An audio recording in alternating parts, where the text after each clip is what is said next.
RTV Ravi Prakash చేసినటువంటి సంచలన survey final నివేదిక అయితే ఇవ్వడం జరిగింది. మనం ఆల్రెడీ దీని గురించి మాట్లాడుకున్నాం. అప్పుడు కేవలం 2 ప్రాంతాలకు మాత్రమే చెందిన ఆయన ఇవ్వడం జరిగింది. ఉత్తరాంధ్రకి సంబంధించిన 68 సీట్లకు సంబంధించి ఆయన అయితే రిజల్ట్ ఇవ్వలేదు. కాకపోతే నిన్నటితో పూర్తి స్థాయి ఫలితాలను అయితే ప్రకటించడం జరిగింది. ఇప్పుడు రాష్ట్ర వ్యాప్తంగా పెను ప్రకంపన సృష్టిస్తున్నటువంటి సర్వే ఆర్టీవీ నిర్వహించినటువంటి సర్వే. ఎందుకనంటే ఇంతకు ముందు వచ్చినటువంటి సర్వేలు చాలా సర్వే సంస్థల పేర్లు మనకు తెలుసు, తెలియకపోవచ్చు. కానీ ఒక నమ్మకమైన సంస్థ, ఆంధ్రప్రదేశ్ ప్రజల నాడి గురించి బలంగా తెలిసిన సంస్థ, అన్ని అంశాలను పరిగణలోకి తీసుకుని వయస్సుతో సహా పరిగణలోకి తీసుకుని చేసినటువంటి ఒక సర్వే ఈ ఆర్టీవీ చేసినటువంటి సర్వే. ఇప్పుడు ఈ సర్వే వైసీపీకి కంటి మీద కునుకు లేకుండా చేస్తుంది. తెలుగుదేశం పార్టీ కూటమి ఏదైతే ఉందో, కూటమికి మెజారిటీ సీట్లు రాబోతున్నాయనే సర్వే ఏదైతే ఉందో ఇది రాష్ట్ర వ్యాప్తంగా అయితే పెను ప్రకంపనలు అయితే పుట్టిస్తుంది. సో ఇందులో ఏం చెప్పాడు ఆయన సర్వేలో, ఏ ప్రాంతానికి ఎన్ని సీట్లు అనేది చాలా స్పష్టంగా చెప్పడం జరిగింది. అలాగే టఫ్ పోటీ ఉన్న చోట ఎవరికి ఎడ్జ్ ఉంది, వారికి ఎందుకు ఆ ప్రాంతంలో ఎడ్జ్ వచ్చిందనే అంశాలను కూడా చెప్పడం జరిగింది. వారిలోని ఏ లక్షణం వారికి ఎడ్జ్ తీసుకొచ్చింది, ప్రతిపక్షాల్లో ఏ లక్షణం వారికి మైనస్ అవుతుంది, ఇలాంటి అనేక అంశాలను క్రోడీకరించి సవివరంగా ఇచ్చినటువంటి ఈ సర్వే అయితే చూడొచ్చు. ముందుగా ఆల్రెడీ మనం చూసాం. రాయలసీమలో మొత్తం 52 సీట్లుంటే వైఎస్ఆర్సీపీ 29 సీట్లు గెలుచుకుంటుంది, టీడీపీ 22, కాంగ్రెస్ 1. అంటే మొత్తంగా 52 సీట్లలో తెలుగుదేశం పార్టీ అయితే 22 సీట్లు గెలుచుకోబోతుందని చెప్పి మనం ఆల్రెడీ చూసాం. ఇక ఇదేది రాయలసీమ. వాస్తవానికి రాయలసీమలో గతంలో తెలుగుదేశం పార్టీకి 3 సీట్లు మాత్రమే వచ్చాయి. ఇప్పుడు అదనంగా 19 సీట్లు పెంచుకుంది. అంటే అక్కడే మనకు అర్థమవుతుంది రాయలసీమలోనే వైసీపీ కంచుకోటలకు కూటమి బీటలు ఇచ్చిందని చెప్పి. ఇక దక్షిణ కోస్తాకు వచ్చేటప్పటికైతే ఇక్కడ దారుణ పరిస్థితి అయితే ఉంది. ఎందుకంటే దారుణ పరిస్థితి ఉత్తరాంధ్రలో కూడా ఉంది, అది కూడా చూపిస్తాను. దక్షిణ కోస్తాకు వచ్చేటప్పటికి మొత్తంగా 55 సీట్లు ఉంటాయి. కేవలం వైసీపీ 15 సీట్లకు మాత్రమే పరిమితమైంది. 37 సీట్లు తెలుగుదేశం పార్టీ గెలుచుకుంటే జనసేన 2, బీజేపీ 1 సీటు. అంటే మొత్తంగా 40 సీట్లనైతే ఈరోజు తెలుగుదేశం పార్టీ దక్షిణ కోస్తాలో గెలుచుకోవడం జరిగింది. సో ఇది రాయలసీమ దక్షిణ కోస్తాకు సంబంధించి. ఇక దీంతోపాటు ముందుగా గోదావరి జిల్లాలు అలాగే విశాఖ జిల్లా కీలకమైనటువంటి 3 జిల్లాలను చూసిన తర్వాత ఓవరాల్గా ఫైనల్ ఫలితం చూద్దాం. ఎందుకంటే గోదావరి జిల్లాల్లో మెజారిటీ సీట్లు, ఉమ్మడి ఉభయ గోదావరి జిల్లాల్లో మెజారిటీ సీట్లు సాధించిన పార్టీ గెలుస్తుంది అంటారు, అందులో సందేహమే లేదు. 2014లో చూసుకోండి, 2014లో ఉమ్మడి పశ్చిమ గోదావరిలో 15కు 15 గెలిచారు. అలాగే ఈస్ట్ గోదావరిలో కూడా మెజారిటీ సీట్లు గెలిచారు. తర్వాత అంతిమంగా టీడీపీ ఫామ్ అయింది. సీన్ రివర్స్ అయింది. 2019లోకి వచ్చేటప్పటికి ఉమ్మడి పశ్చిమ గోదావరిలో 15 సీట్ల నుంచి 2 సీట్లకు పడిపోయింది. అలాగే ఈస్ట్ గోదావరిలో కూడా మెజారిటీ సీట్లు తగ్గిపోయాయి. ఫలితంగా జగన్మోహన్ రెడ్డి గెలిచాడు. మరి ఇప్పుడు ఆ జిల్లాలు ఎవరిని గెలిపిస్తాయి, ఎవరు గెలిచే అవకాశం ఉందనేది చెప్తుందనేది మనం ఒకసారి చూద్దాం. సో ఇది పరిస్థితి. ఉమ్మడి పశ్చిమ గోదావరి జిల్లాలు కనుక మనం తీసుకుంటే మొత్తంగా తెలుగుదేశం పార్టీ 7 సీట్లు అయితే గెలుచుకుంటున్నట్టు తెలుస్తుంది. వైసీపీ 3 సీట్లకు పరిమితం అవుతుంది. జనసేన ప్రధానంగా ఈస్ట్ వెస్ట్లో ఎక్కువ సీట్లు గెలుచుకుంటుందని మనం మొదట్లో చెప్పుకున్నాం. సో 5 సీట్లు అయితే ఇక్కడ గెలుచుకుంటుంది. అంటే కూటమి మొత్తంగా 12 సీట్లు గెలుచుకుంటే వైసీపీ 3 సీట్లు మాత్రమే గెలుచుకునే అవకాశం ఉందని ఎప్పటికిప్పుడైతే తెలుస్తుంది. ఇది ఉమ్మడి పశ్చిమ గోదావరి జిల్లాకు చెందిన పరిస్థితి. వాస్తవానికి 2019లో తెలుగుదేశం పార్టీ 2 సీట్లు గెలిచింది. ఆ రకంగా చూసుకున్నా కానీ వైసీపీ ఏ స్థాయిలో ఓడిపోబోతుంది అనడానికి ఇది ఒక నిదర్శనం. ఇది ఉమ్మడి పశ్చిమ గోదావరి జిల్లాకు సంబంధించి. ఇక తూర్పుగోదావరి జిల్లాను కూడా మనం ఒకసారి పరిగణలో తీసుకుంటే మొత్తం 19 సీట్లలో తెలుగుదేశం పార్టీ 10 సీట్లు గెలుచుకుంటుంది, వైసీపీ 5 సీట్లు గెలుచుకుంటుంది, జనసేన 3, బీజేపీ 1. అంటే మొత్తంగా కూటమి 14 సీట్లు కూటమి గెలుచుకుంటే 5 సీట్లు మాత్రమే వైసీపీ పార్టీ గెలుచుకుంటుంది. వాస్తవానికి అతిపెద్ద జిల్లా తూర్పుగోదావరి. ఉమ్మడి తూర్పుగోదావరి జిల్లా అనేది అతిపెద్ద జిల్లా. సో అతిపెద్ద జిల్లాలోనే వైసీపీ కంచుకోటలకు బీటలు వారాయి. దాదాపుగా 14-15 సీట్ల నుంచి ఒక్కసారిగా 5 సీట్లకు పడిపోయిన పరిస్థితి. అదే సమయంలో టీడీపీ, జనసేన, బీజేపీ కూటమి అయితే ఆ ప్రజల మీద తీవ్ర ప్రభావాన్ని చూపింది. వాళ్ళు మెజారిటీ సీట్లను కైవసం చేసుకున్నారు. సో ఈ 2 జిల్లాల ఫలితాలను బట్టి మనకు అర్థమవుతుంది ఏంటంటే ఈసారి జగన్మోహన్ రెడ్డి ఎంత దారుణంగా ఓడిపోబోతున్నాడో అర్థమవుతుంది. వాస్తవానికి 2019 సీన్ రిపీట్ అయింది. ఇక్కడ ఏది ఉభయ గోదావరి జిల్లాలో 2019 సీన్ రిపీట్ అయింది. కాకపోతే అప్పుడు టీడీపీ ప్లేస్లో ఇప్పుడు వైసీపీ ఉంది, అప్పుడు వైసీపీ ప్లేస్లో ఇప్పుడు టీడీపీ కూటమి ఉంది. కాబట్టి ఏ స్థాయిలో ఉండబోతుంది అనేది మనకు అర్థమవుతుంది. 1 సీటు మినహాయించి మిగతాదంతా కూడా సేమ్ టు సేమే. ఇకపోతే విశాఖ జిల్లా, విశాఖను కూడా మనం ఎందుకు చూడాలనుకున్నామంటే ఒక కీలకమైన జిల్లా. జగన్మోహన్ రెడ్డి రాజధాని రాజధాని రాజధాని అన్నటువంటి విశాఖలో మరి ప్రజలు నమ్మారా అంటే ఎస్, ఇక్కడ చూడాలి, నమ్మలేదు.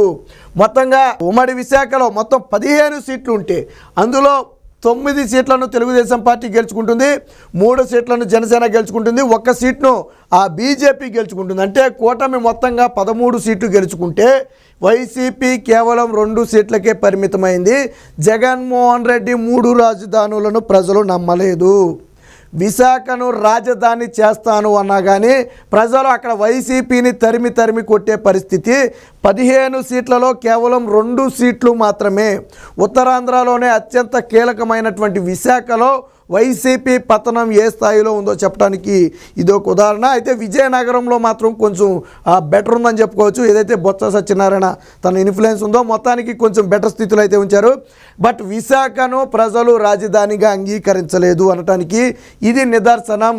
జగన్మోహన్ రెడ్డి పదే విశాఖను రాజధానిగా చేస్తామని చెప్పి బహిరంగంగానే అనేక సందర్భాల్లో చెప్పారు.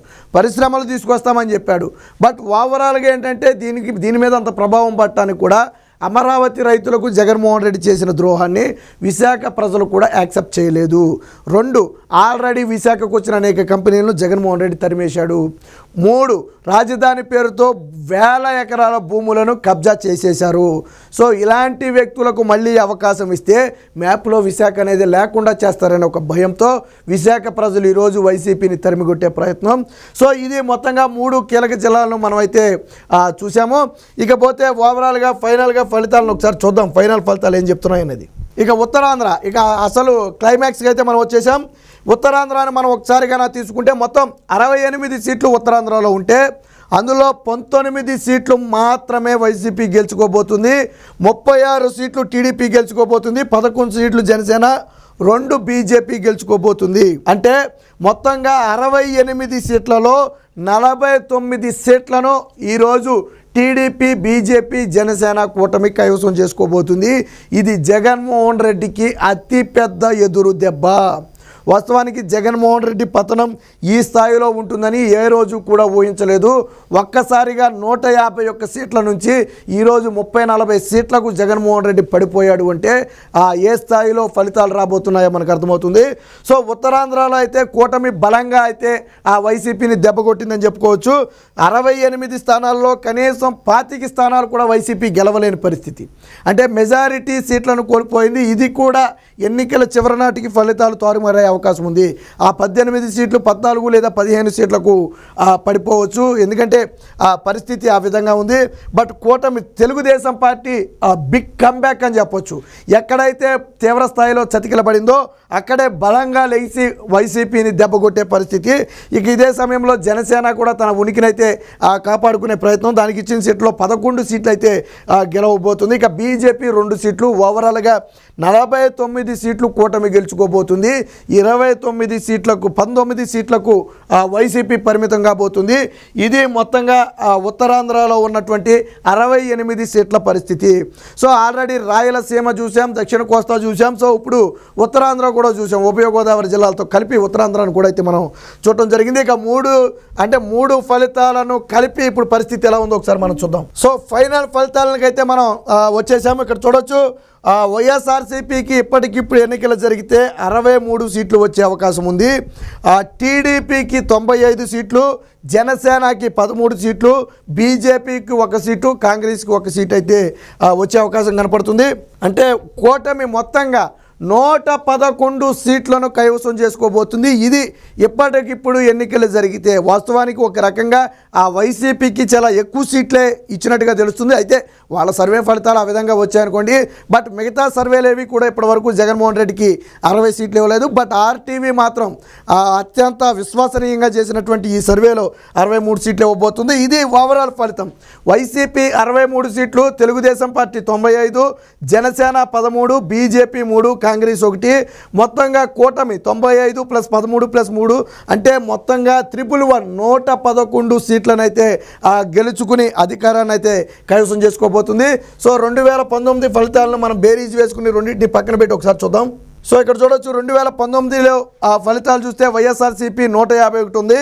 బట్ ఇదే సమయంలో ఇప్పుడు వైఎస్ఆర్సీపీ 63 సీట్లకు పైగా 63 సీట్లకు పడిపోయింది. అంటే సగానికి పైగా సీట్లను అయితే వైసీపీ కోల్పోయింది. ఇక 23 సీట్లకు పరిమితమైనటువంటి తెలుగుదేశం పార్టీ ఇప్పుడు 95 సీట్లకు ఎగబాకింది. అందుకే చెప్పింది చాలా బిగ్ కమ్ బ్యాక్. అంటే చంద్రబాబు నాయుడు గారి దెబ్బ జగన్మోహన్ రెడ్డికి మొట్టమొదటిసారిగా రుచి చూపించారు. ఏదైతే నాకు 151 వచ్చాయని విర్రవీగాడు, దానికి చంద్రబాబు గారి రాజకీయ అనుభవం ఏంటనేది ఈరోజు తెలుస్తుంది. 23 సీట్ల నుంచి అసలు ప్రతిపక్ష హోదా కూడా దక్కనివ్వను అన్నటువంటి జగన్మోహన్ రెడ్డికి ఈరోజు 95 సీట్లు, ఇది కూడా కూటమిలో ఉన్నప్పుడు సో గెలుచుకోవడం అయితే జరిగింది. ఇక జనసేనకైతే 1 సీటు మాత్రమే రావడం జరిగింది 2019లో. బట్ ఇప్పుడు జనసేన 13 సీట్లకు ఎగబాకింది. దట్ పవన్ కళ్యాణ్ కూడా అసెంబ్లీకి వెళ్ళబోతున్నాడు. ఇకపోతే గతంలో బీజేపీ, కాంగ్రెస్ అయితే ఖాతాలు తెరవలేదు. బట్ ఈసారి బీజేపీ 3, కాంగ్రెస్ 1 అయితే గెలుచుకోవడం జరిగింది. సో ఏది ఏమైనప్పటికీ మొత్తంగా కూటమి 111 సీట్లతో అధికారాన్ని అయితే చేజిక్కించుకోబోతుంది. వాస్తవానికి ఇందులో చాలా వరకు చివరి వారంలో ఫలితాలు మారతాయని చెప్పి అదే రవిప్రకాష్ చెప్పడం జరిగింది. ఎందుకంటే సైలెంట్ ఓటు ఫ్యాక్టర్ కానివ్వండి, వేవ్ ఓటు ఫ్యాక్టర్ కానివ్వండి, ఎన్నికల సమయంలో ఆ టైంలో అటు మారిపోతుంది. ఎవరైతే గెలుస్తారు అనే ఒక నానుడి ఉంటుందో, ఎవరైతే గెలుస్తారని బయట ప్రచారం జరుగుతుందో, ఈ 3 నుంచి 4% పైగా ఓటు అటు మారుతుంది. అది తీవ్ర ప్రభావం చూపుతుంది. ఎడ్జ్ మీద ఉన్నటువంటి సీట్లన్నింటినీ కూడా తారుమారు చేస్తుంది. సో ఖచ్చితంగా సరే, ఏది ఏమైనప్పటికీ కూడా ఇప్పటికిప్పుడు ఎన్నికలు జరిగిన కూటమిదే అధికారం. జగన్మోహన్ రెడ్డి దారుణ పరాజయాన్ని చవి చూడటం అనేది ఖచ్చితమైన అంశంగా కనపడుతుంది. ఇది మొత్తంగా రవిప్రకాష్ ప్రకటించినటువంటి ఆర్టీవీ ఫైనల్ ఫలితాలు అయితే ఈ విధంగా ఉన్నాయి. 2 తెలుగు రాష్ట్రాల్లో కూడా వాస్తవానికి ఆంధ్రాలో ఎన్నికలు జరిగే అసెంబ్లీకి ఆంధ్రాలో మాత్రమే ఎన్నికలు జరుగుతున్నప్పటికీ కూడా తెలంగాణ ప్రజలు కూడా ఆంధ్ర ప్రజలతో సమానంగా ఆతృతగా అయితే ఎదురు చూస్తూనే ఉన్నారు. మొత్తంగా 2 తెలుగు రాష్ట్రాల ప్రజలు ఆ ఆశలకు అనుగుణంగా ఈరోజు మొత్తానికి తెలుగుదేశం పార్టీ ఎన్డీఏ కూటమి విజయం సాధించబోతుందని రవిప్రకాష్ సర్వే అయితే తేల్చి చెప్పింది.